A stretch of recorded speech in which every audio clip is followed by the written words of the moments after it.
Hey guys, what's going on? This is Wildebeest, and I'm going to be talking about Verizon Wireless.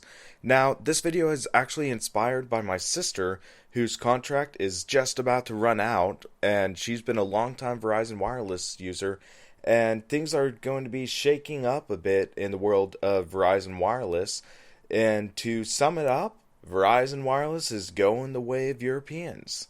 Conventionally, we have had this system where you would have a service contract lasting for 2 years, and in exchange, your cell phone carrier, be it Verizon Wireless, AT&T, T-Mobile, Sprint, whatever, they would actually subsidize or cut down the cost of the phone in exchange for you being committed to their service for 2 years.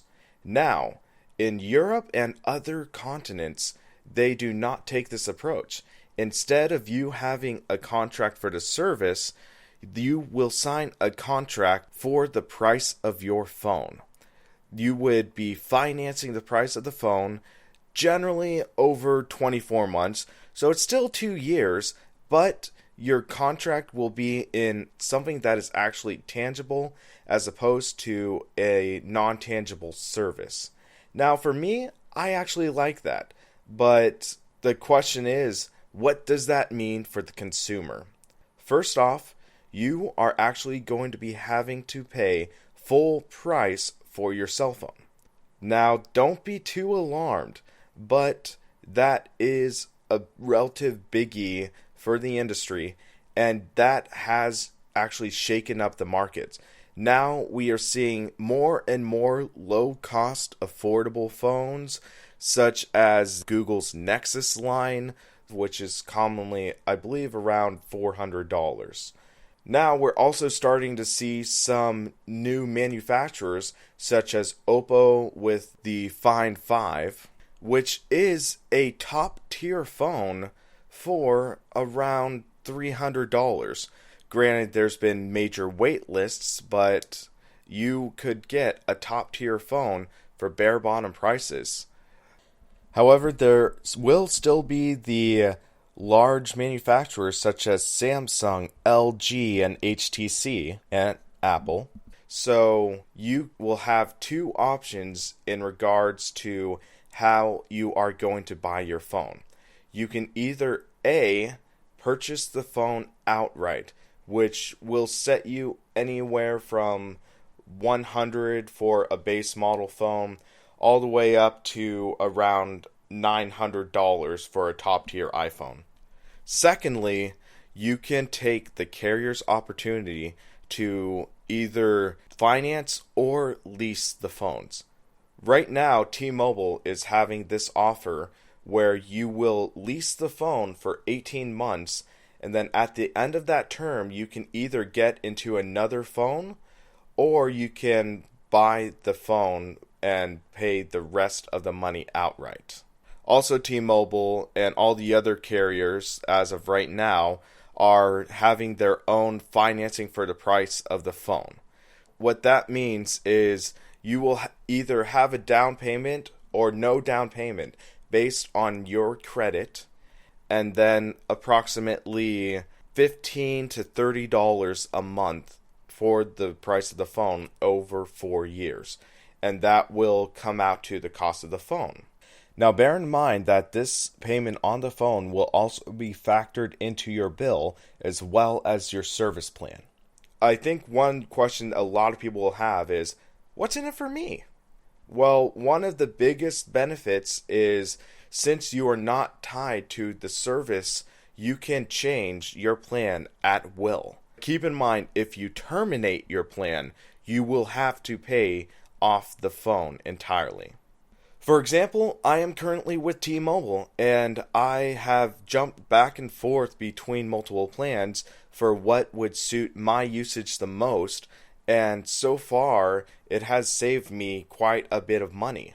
For example, when I started off, I had myself with unlimited data, my sister with 5 gigabytes, and my mother and stepfather had about 3 gigabytes each.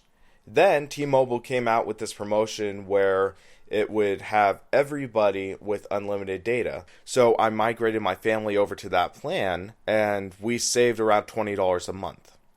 And now, last month, T-Mobile had another promotion where my sister and I could have 20 gigabytes of data per month, and then my parents would have 10 gigabytes each.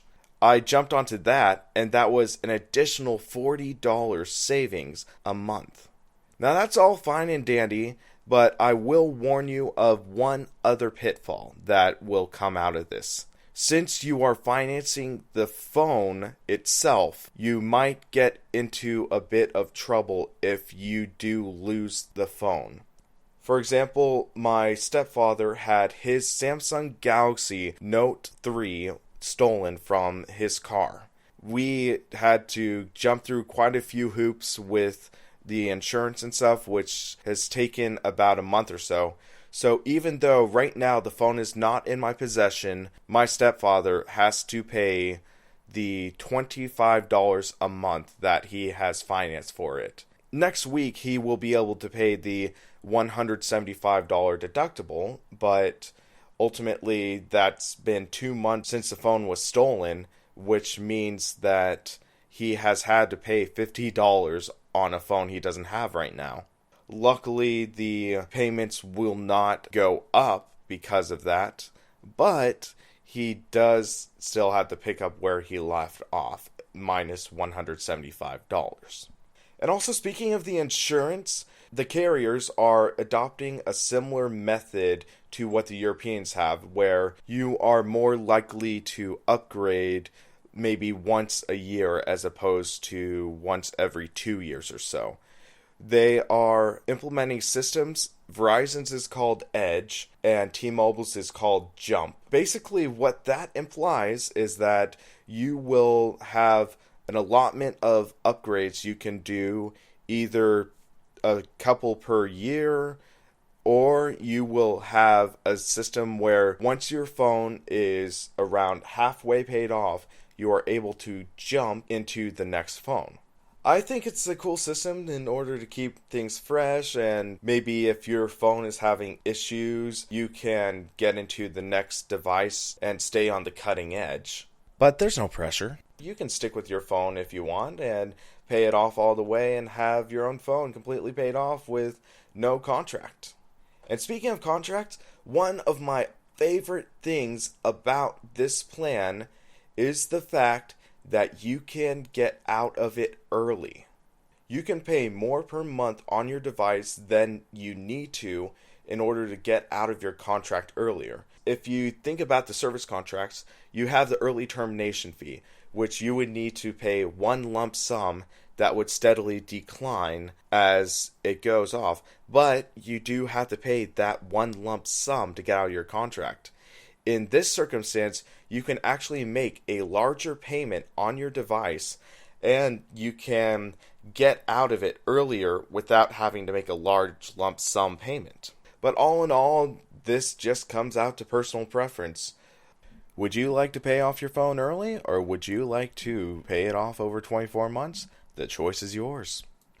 Sadly, most carriers are doing away from the 2-year contract on the service and now going to the contracts on your phone and financing the price. But that's not really a bad thing in my book. So what are your guys' thoughts on the pricing models shifting for Verizon? Let me know in the comments. And again, thank you for watching, and you have yourself a great rest of your day.